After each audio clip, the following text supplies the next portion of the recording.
Chapter 4. Sharie. Sharie had long eyelashes. She weighed only 49 pounds.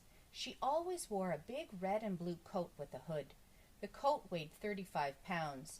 The red part weighed 15 pounds, the blue part weighed 15 pounds, and the hood weighed 5 pounds.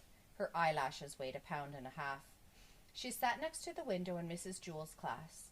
She spent a lot of time just staring out the window. Mrs. Jewell didn't mind.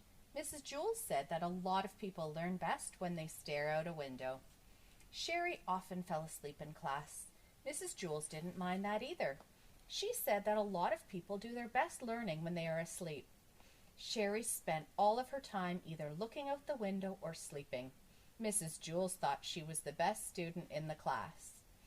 One afternoon, it was very hot. All of the windows were open, yet Sharie still wore her red and blue coat.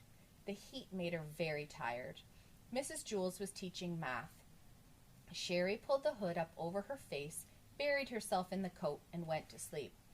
"Mrs. Jewell," said Kathy, "Sharie is asleep." "That's good," said Mrs. Jewell. "She must be learning something." Mrs. Jewell continued with the lesson. Sharie began to snore. "Mrs. Jewell, Sharie is snoring," said Kathy. "Yes, I can hear her," said Mrs. Jewell. "She must be learning an awful lot today. I wish the rest of you could be like her." Sharie began to toss and turn. She flopped over on top of her desk, then rolled over on top of Kathy's desk. Then she rolled back the other way.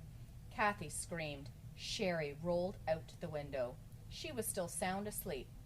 As you know, Mrs. Jewell's class was on the 30th story of Wayside School, so Sharie had a long way to go.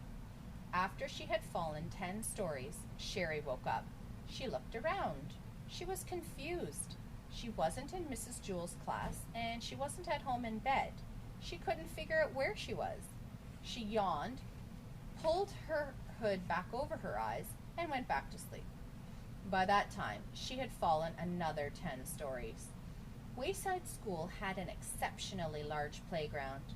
Louis, the yard teacher, was way over on the other side of it when he happened to see Sharie fall out the window. He ducked under the volleyball net, hurtled past the kickball field, hopped over the hopscotch court, climbed through the monkey bars, sped across the grass, and caught Sharie just before she hit the ground. The people in Mrs. Jewell's class cheered. Sharie woke up in Louis's arms. "Aw, Louis," she said, "what'd you go and wake me up for?" "I'm sorry, Sharie," said Louis. I'm sorry, Sharie repeated. "Is that all you can say? I was having a wonderful dream until you woke me up. You're always bothering me, Louis. I can't stand it." She laughed and hugged him around the neck. Louis carried her back up 30 flights of stairs to Mrs. Jewell's room. That evening, when Sharie went to bed, she was unable to fall asleep. She just wasn't tired.